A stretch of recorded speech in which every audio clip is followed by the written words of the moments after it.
नमस्कार, मैं सुनील गुप्ता। आप देख रहे हैं पान दस्तक और पान दस्तक देखने के लिए आप लोगों का बहुत-बहुत धन्यवाद और पान दस्तक को भरपूर प्यार देने के लिए भी आप लोगों का बहुत-बहुत धन्यवाद। आज जो मैं आपको खबर दिखाने वाला हूँ, वो आपको ज़रूर से अचंभित कर देगा और आश्चर्यचकित कर देगा और आपको सोचने के लिए मजबूर भी कर देगा। वो खबर ये है, मैं आपको लेके चलता हूँ 27 अगस्त 2024 को, जो कि आईपी गुप्ता के नेतृत्व में जितने भी पान की उपाधि नाम तांती तत्वा के विद्यार्थी जो कि रोड पे उतरे थे, पहले ये झलक आप देख लीजिए। जब एग्जाम हो गया है, रिजल्ट आने वाला है, उस समय आप नियम और कानून क्यों चेंज कर रहे हैं? ये बीपीएससी के द्वारा सरासर अन्याय हो रहा है। उनको आना होगा। फिर लाठी चलेगी, खाइएगा? क्यों खाएंगे लाठी? क्यों खाएंगे लाठी? लाठी चले या तलवार चले, बिहार सरकार तो तलवार चला दिया, अब लाठी से क्या डरना है हम लोगों को? हम लोग इसको बर्दाश्त नहीं। लोगों को अधिकार दिलवाया था। नीतीश कुमार ने अधिकार दिलवाया, कोर्ट का मामला आया, लेकिन वो क्या किए थे कि तांती को भी ईबीसी में रखे हुए थे, उसके बाद एससी को 20वीं अनुसूची में सम्मिलित किए थे। लेकिन ये हम लोग को 70 साल से जो हनन हुआ है हम लोग का अधिकार का, उसको हम लोग बर्दाश्त नहीं करेंगे। हमारे बच्चे पर जो अत्याचार होगा उसको भी हम लोग बर्दाश्त नहीं करेंगे। कह रहा है कि अपना कैटेगरी को जो आप एससी कैटेगरी में आप भरे थे, उस कैटेगरी को आप चेंज करके फिर से आप पहले जो ईबीसी कैटेगरी में थे उस कैटेगरी को आप भरिए। अच्छा, यहीं रोकिए, हम रुकेंगे, जहाँ रोकना है वहाँ रोक दीजिए, लेकिन हमारी बात को जहाँ हम पहुँचाना चाहते हैं वहाँ पहुँचा दीजिए। माननीय सुप्रीम कोर्ट ने ये बताया कि ये पान तांती तत्मा है, तो माननीय सुप्रीम कोर्ट आपसे मैं दरख्वास्त करता हूं कि अगर हम लोग पान नहीं है तो पान है कौन बिहार में? 50 लाख लगे या 5 करोड़ लगे छात्रों का पैसा, वो आईपी गुप्ता अकेला देगा, क्यों चिंता कर रहे हैं? किसी को कोई चंदा करने की जरूरत नहीं है, वो मैं करूंगा। अभी मैं हाईकोर्ट में केस किया है, उन्हें 2 लाख रुपए लगे, मांगा किसी से क्या कहिए कोई पैसा चल रहा है। ये आईपी गुप्ता जी बोल रहे हैं कितना विश्वास के साथ, और सबसे बड़ी विश्वास तो अब इधर आपको दिखेगा, जो इन्होंने अभी बोला कि जो हम केस किए हैं जिसमें 2.5 लाख रुपया लगा, कि एक को पैसा मांगे हैं आप लोगों से, तो उसी के केस के सिलसिले में, यानी बीपीएससी के जो विद्यार्थी जो रोड पे उतरे हुए हैं, इन्हीं का केस पहले ही आईपी गुप्ता जी कर चुके हैं, जैसे ये बोल रहे हैं। तो अब इधर ही क्या बोल रहे हैं, कितना विश्वास से, ये भी आप सुनिए। हमारी मुलाकात आयोग के चेयरमैन से होगी, मुख्यमंत्री के प्रधान सचिव से होगी, और ये सारी चीजें हम देख रहे हैं। तब तक हम कोर्ट से आदेश भी जल्दी वहां करवा देंगे। तब तक तुम लोगों को 100% रुकेगा, और इन लोगों के जो परीक्षा फल निकला उसको दोबारा मूल्यांकन करवाएंगे। एकदम निश्चिंत रहो, करेंगे। अभी आप आईपी गुप्ता जी को सुन रहे थे। इधर 24/9/2024 को सोशल मीडिया पर ही आईपी गुप्ता जी का एक पोस्ट आया, इसमें ये क्या बोल रहे हैं, ये भी अब आप सुन लीजिए। दोस्तों नमस्कार, जैसा कि आपको पता है कि मैं मुंबई में हूं, और सोशल मीडिया से मुझे पता चला कि बिहार सरकार के खिलाफ में रंजीत, तांती एंड अदर्स जो केस किया था, एम्प्लॉय एसोसिएशन के द्वारा उस केस को विड्रॉ कर लिया गया है। तो फिर मैंने एम्प्लॉय एसोसिएशन के लोगों से बात की, आखिर कौन सी परिस्थिति थी जिसके वजह से केस को विड्रॉ किया गया है। और आपको ये भी बता दें कि हमारे वकील आज दूसरा केस करने वाले थे हाई कोर्ट में, जिसमें बीटीएस वाले और नीट वाले छात्रों को लेकर करना था, जिसका एपीडीपी वकालतनामा सारा साइन हो चुका था। लेकिन जब ये परिस्थितियां बनी तो फिर मैंने एम्प्लॉय एसोसिएशन के लोगों को कॉल किया और जानने की कोशिश की कि किन परिस्थितियों में विड्रॉ किया गया। पता चला कि हाई कोर्ट के जो जज थे उन्होंने कहा कि आप इसको विड्रॉ कीजिए, अदरवाइज हमको आपके ऊपर हम फाइन कर देंगे, और इस परिस्थितियां ये बताई गई है। तो फिर मैंने तत्काल प्रभाव से अपने एडवोकेट को बात की कि बीपीएससी के खिलाफ में रंजीत, तांती एंड अदर्स जो केस किया था उसमें इस तरह की बातें सुनने में आ रही है, तो फिर आप क्या करेंगे। उन्होंने कहा कि हम पहले देख लेते हैं कि जजमेंट क्या है। एक तरफ माननीय आईपी गुप्ता जी बोलते हैं कि केस तो हम किए हैं, आप लोगों से एक भी चंदा मांगे हैं, लेकिन जैसे ही केस विड्रॉ हो जाता है, हाई कोर्ट सीधा जो है कि उनके ऊपर क्लेम लगाती है कि आप केस को विड्रॉ कीजिए, नहीं तो आपके ऊपर फाइन लगेगा। इसके ऊपर यहाँ पे माननीय आईपी गुप्ता जी का भाषा भी चेंज है, और ये बोल रहे हैं कि मैंने एम्प्लॉय एसोसिएशन से बात की और वहां से पता चला है कि जो है हाई कोर्ट ने उन्हें विड्रॉ करने के लिए कहा गया है। अब ये फिर देखिए क्या बोल रहे हैं, ये भी आप सुनिए। इसका विकल्प ये है कि अगर उन्होंने विड्रॉ कर लिया है केस, तो रंजीत तांती आदर्श जो पार्टी थे उसके छोड़ के हम दूसरे जो बीपीएससी के छात्र प्रभावित हैं, टीआरई के भी प्रभावित हैं, सिपाही भर्ती प्रभावित हैं, हमारे वकील उन दूसरे छात्रों से वकालतनामा लेगा और दोबारा केस हम करेंगे। ये और पीजी नीति के साथ में कल होगा और सब कोर्ट चाहे जो भी करेगी हम इसको विड्रॉ नहीं करेंगे आने वाले जो हम लोग कल करने जा रहे हैं। और अगर ये फर्स्ट सिंगल जज बेंच अगर इसको फाइन लगाती है या डिसमिस करती है तो हम डबल बेंच में जाएंगे या फिर सुप्रीम कोर्ट जाएंगे, लेकिन हम रुकेंगे नहीं, हम आगे निश्चित बढ़ेंगे। और कल इस जजमेंट देखने के बाद 1 से 2 दिन के अंदर में दूसरे प्रभावित छात्र जो बीपीएससी के हैं, सिपाही भर्ती हैं, उनको लेकर हम दोबारा हाई कोर्ट जाएंगे अपने वकील के साथ में। और अगर फाइन उसको इम्पोज करना है तो जितना चाहे कोर्ट इम्पोज कर सकती, हम उसको बहन करेंगे। यहाँ पर माननीय आईपी गुप्ता जी ने एम्प्लॉय एसोसिएशन का नाम क्यों लिया? 27/8/2024 को माननीय आईपी गुप्ता जी खुद बोल रहे थे कि केस जो है कि मैं कर दिया हूं और एक भी पैसा किसी से नहीं लिया हूं। और लेकिन फिर बाद में ये खुद बोल रहे हैं कि एम्प्लॉय एसोसिएशन से हमारी बात हो गई है। फिर मैं एम्प्लॉय एसोसिएशन क्या है और कौन है, जब मैं उसके बारे में जानने की कोशिश करने लगा तो कई बुद्धिजीवी पान नेताओं से हमारी बातचीत हुई और कई लोगों से भी बातचीत हुई। तो बात के दौरान खुलासा हुई कि एम्प्लॉय एसोसिएशन जो है उनके जो अध्यक्ष हैं निकेश साबरी, वो माननीय आईपी गुप्ता जी का भतीजा है।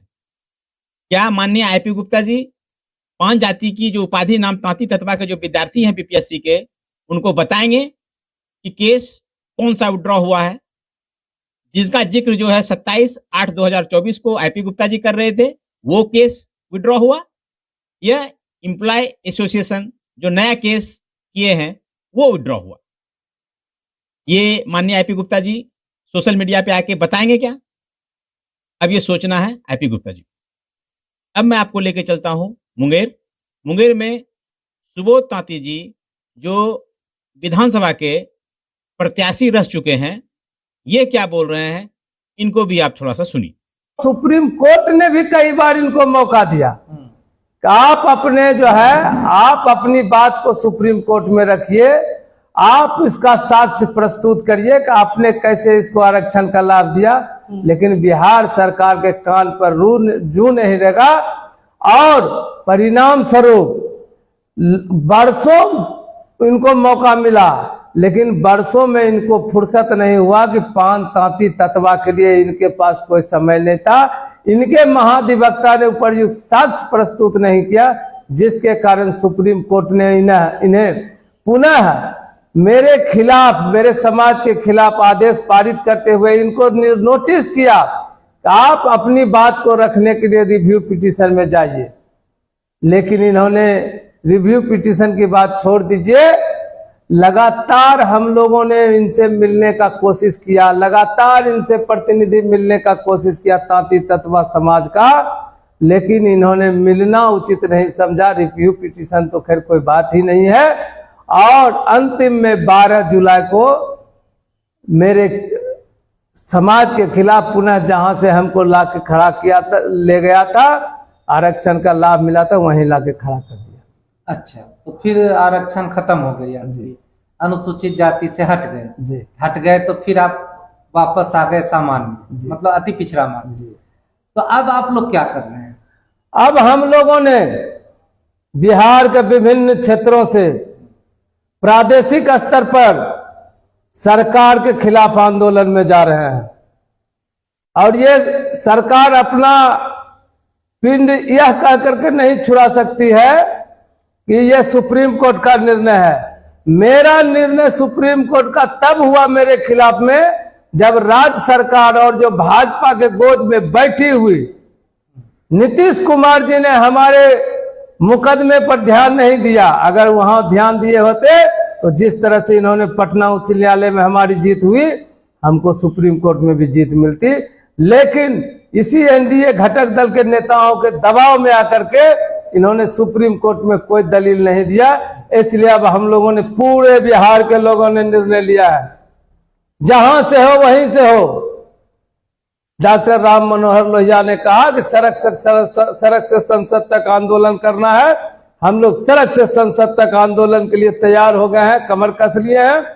किसी भी परिस्थिति में जब तक हमको आरक्षण का सुविधा पुनः नहीं मिलेगा, मैं सरकार का और हम लोग पूरे समाज के साथ मुस्तैदी से सरकार का ईंट से ईंट बजा देंगे, लेकिन पीछे हटने वाले नहीं। तो मतलब सरकार का विरोध हो गए हैं, एनडीए का खिलाफ हो गए हैं। एनडीए का मतलब क्या?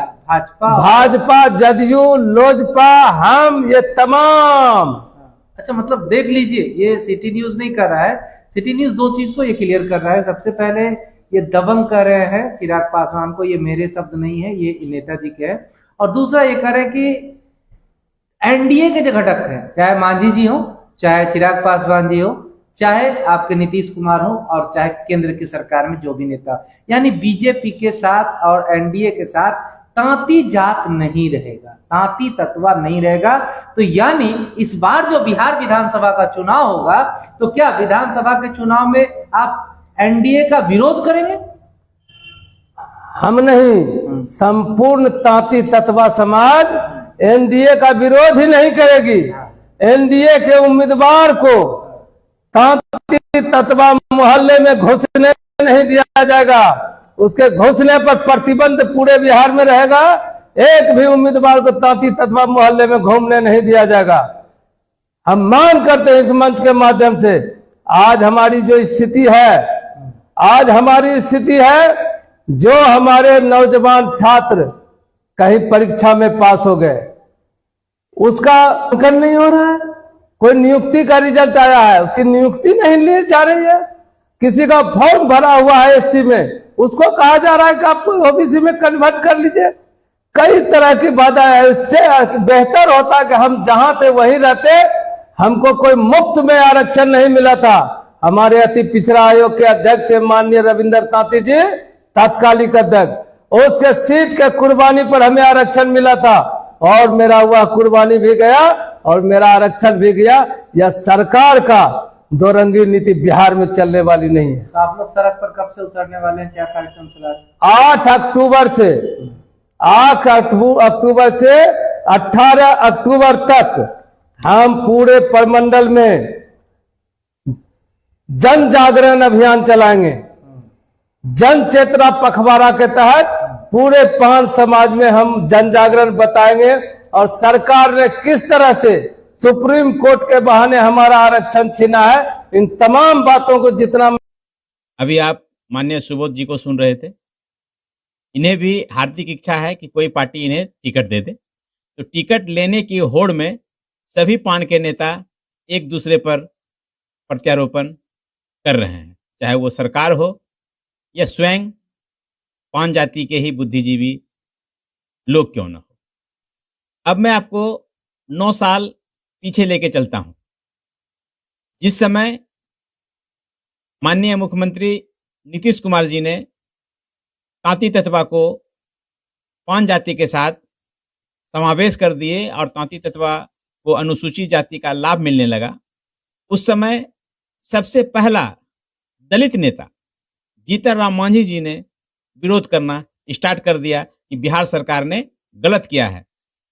तो उस समय माननीय जीतन राम मांझी जी को बड़ा बुद्धिमानी से, फिर से मैं रिपीट कर रहा हूं, इस बात को समझने का कोशिश कीजिए आप लोग। बहुत लोग नहीं जान रहे होंगे इस बात को, मैं बताने की कोशिश कर रहा हूं और ये सर्वथा सत्य है। तो माननीय जीतन राम मांझी जी को पान समाज के बुद्धिजीवी नेता लोग बहुत ही सटीक ढंग से, बुद्धिमानी से, जो हमारे बेगूसराय के बीहट के महाराज जी महेश दास जी के नेतृत्व में ही एक आयोजन किया गया बीहट में ही। तो वहां पे माननीय जीतन राम मांझी जी को भी बुलाया गया। उस समय पान समाज के नेता स्वर्गीय माननीय रविंदर तांती जी भी जीवित थे। उनका भी फोटो है, मैं आपको दिखाऊंगा। सबसे पहले आप ये देख लीजिए, बीहट का ये जो कार्यक्रम है, इसका पहले आप फोटो देखिए। इस फोटो में आप देख लीजिए, माननीय स्वर्गीय रविंदर तांती जी भी हैं, और ये देखिए महाराज जी को भी आप देख रहे हैं। बिहट के ही महाराज जी माननीय महेश दास जी हैं, और जीतन राम मांझी जी को तो आप जान ही रहे हैं। और बगल में आप जो देख रहे हैं डॉक्टर राजीव कुमार पान, ये भी है। उस समय कितनी बुद्धिमानी से ये लोग भूतपूर्व मुख्यमंत्री जीतन राम मांझी जी का मुंह बंद कर दिए, और इसके बाद जीतन राम मांझी जी कभी भी पान जाति की जो उपजाति तांती तत्वा के लिए विरोधाभास कभी नहीं निकाले। ये होती है बुद्धिमानी।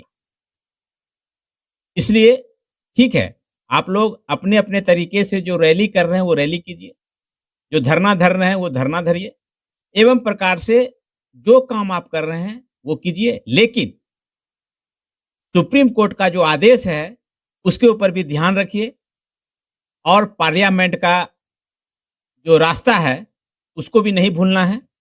अगर आप लोगों की जो पान जाति के जो बुद्धिजीवी नेता लोग हैं, जो टिकट की होड़ जिन लोगों में लगी हुई, अपना चेहरा चमकाने के चक्कर में जो सब लोग पड़े हुए हैं, अगर इस होड़ में अगर पान जाति की जो उपाधि नाम तांती तत्वा है, अगर इनके साथ फिर अन्याय हो गया, अगर इनको पुनः आरक्षण नहीं मिला, तो फिर पान जाति की जो उपजाति तांती तत्वा का जो ये समाज है, फिर जितने भी नेता लोग हैं पान समाज के, अभी उनको कभी माफ नहीं करेगी। इनका जवाब आपको समाज जरूर देगी।